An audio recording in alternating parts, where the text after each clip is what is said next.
Mga kasayan, basic tutorial lang tayo sa mga naghahanap ng charger ng battery. Pwedeng may 12 volts, may 24 volts. Maliit na battery hanggang sa malaking battery. Ayun siya kasayan ha. Ito yung gagamitin natin kasayan pag okay na okay. Napakatibay. Nabubuhay pa niya yung battery na hindi na drain. Ay hindi siya nasira, na drain lang siya. Nabubuhay niya. Tapos yung iba napapahaba niya yung buhay. Kasi hindi lahat ng battery ay nare-repair pa. Merong battery na nare-repair at merong hindi. Ito siya kasaya na, ito yung mga pagkalimbawa, regular lang na charger ng battery. Ito na yung kunin nyo. Ayun siya wa. Ngayon kasayan, kung nagcha-charge kayo ng meron kayong solar, ito naman yung kunin nyo. Kasi ito, kahit saan pwedeng gamitin. Ito siya ba? Kuha natin dito ay kano yung price natin? Ayan yung price natin dito. Yan. Kano? 813.19. Ito, more or less 500 lang to ha. Ito, pero napakaganda nito. Talagang pang rekomenda. Ito naman pang solar, pwede. Kasi ito, kaya din niya to. Kung malaking battery.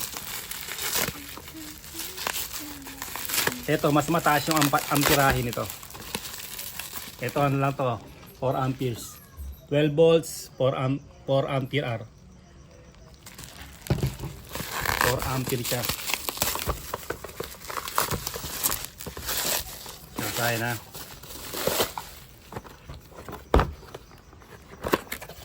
Ito kasi matagal-tagal na natin ito nabili. Ngayon lang natin nabuksan.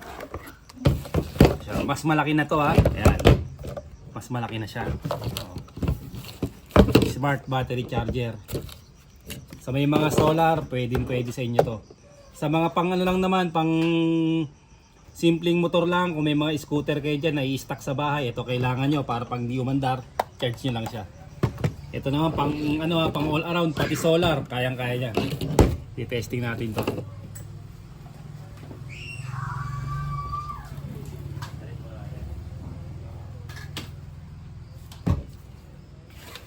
More or less 500, ito more or less 1,000 lang naman to. Ayan siya kasayan. Off. Wala siyang kina-charge.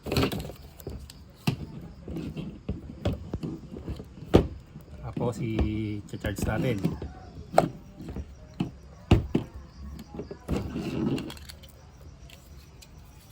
Positive negative lang naman siya. Yung red positive, tapos yung black negative.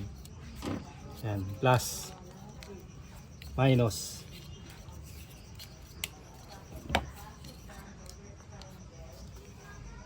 Yan na siya kasaya, no?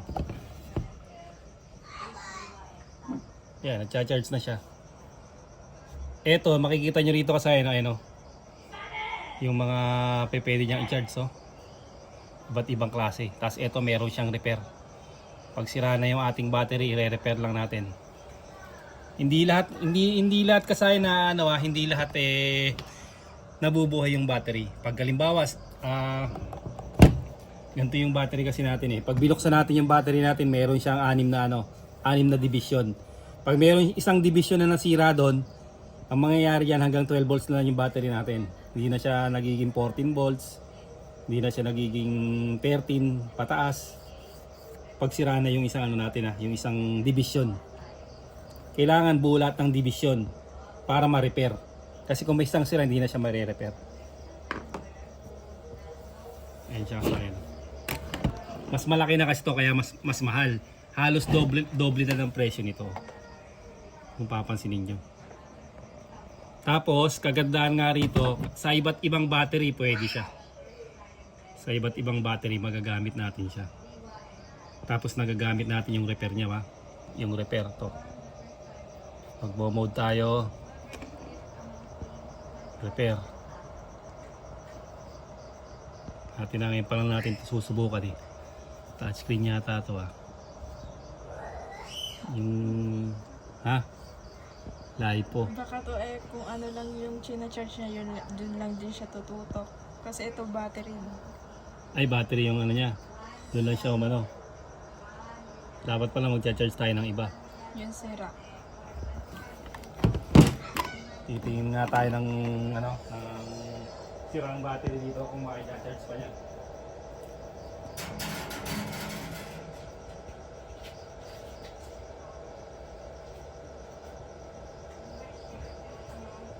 Meron tayo itong sirang battery.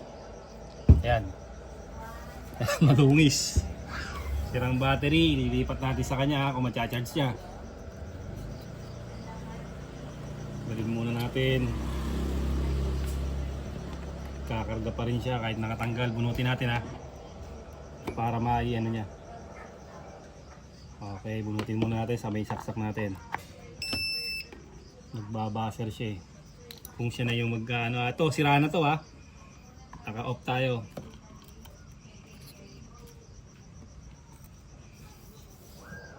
Uy! Nagcha-charge pa rin ha. Hindi siya lumipat. Ha? Hindi siya lumipat. Hindi siya lumipat dahil battery pa rin.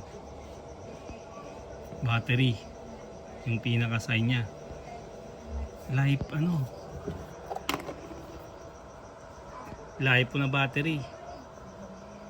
Hindi ba siya touchscreen? Hindi pala touchscreen eh. Baka dito lang magmo-mode. Okay, nag-automatic siya sa repair. Kasahin lumipat siya sa repair. Nag-charge siya kanina tapos lumipat siya sa repair.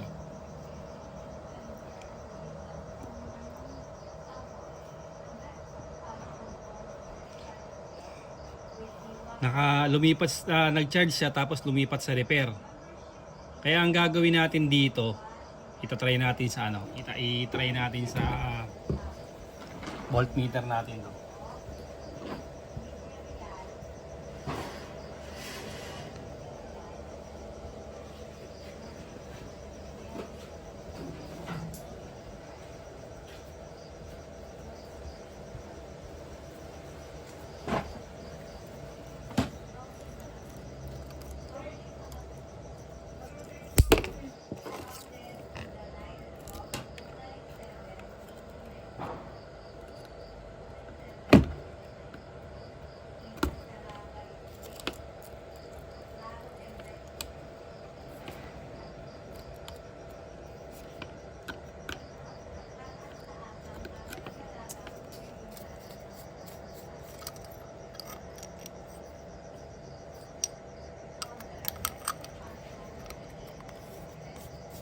Try natin i-reading siya.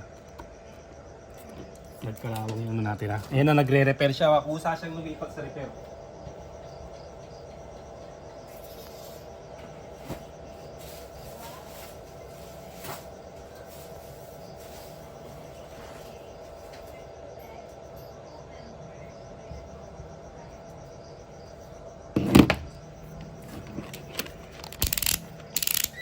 Lagyan natin sa 20 volts tapos test natin.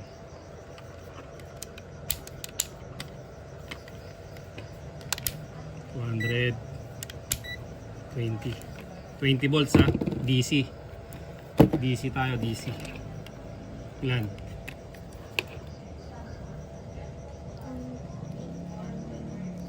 Oh, wala pa. Inaano pa lang niya, nire-repair pa niya, pero yan o. Halataan mo na kasahin kagad na patay na yung voltahe mo. Yan, bali itatry niya siyang itatry niya i-repair. Tapos i-update ko sa inyo kung maano pa siya I-update ko sa inyo kung mare-repair pa siya kasi ang pagre-repair ng battery tumatagal siya ng 8 to 12 hours. Na nire-repair lang, nakalagay naman yung yung repair niya. Hindi pa natin to masyadong alam gamitin kasi ito lang yung ginagamit natin eh. Repair lang, pindot lang yung repair, okay na kagad. Tapos charge na kagad siya. Kaya ito, obserbahan natin to. Bali sa naghahanap ng charger, ito yung maganda kasayan na charger. Subok na. Ayan. Wala tayong kasayan, wala tayong link nito. Kung saan lang mura, doon tayo bumibili. Ito yung pangalan ng store nito ay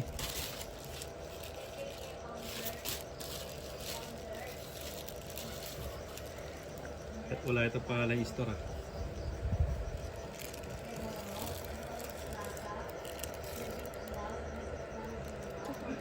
Ano? Sure. Ay, hindi. So, no. Sure ba? Pangalan ng ano yan?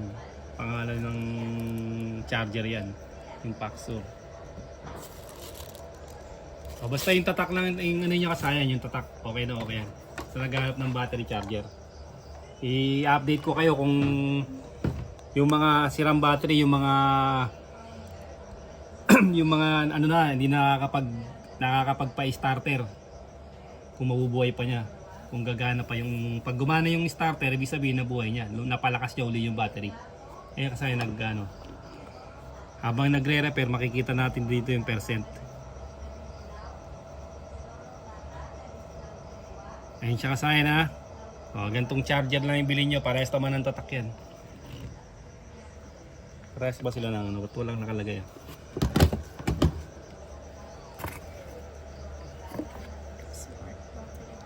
Smart battery charger. Wala siya parang nakalagay na ano. Na Paxor. No? Ito yung isa ba? Yan. Subok na yan. Pambabaran to sa ano, pang charging. Walang nagiging problema. Ito yung bago natin ngayon kasi pati sa solar, gagamitin natin to. Good na good to. Hanggang dito na lang mga kasayan. Salamat sa panonood.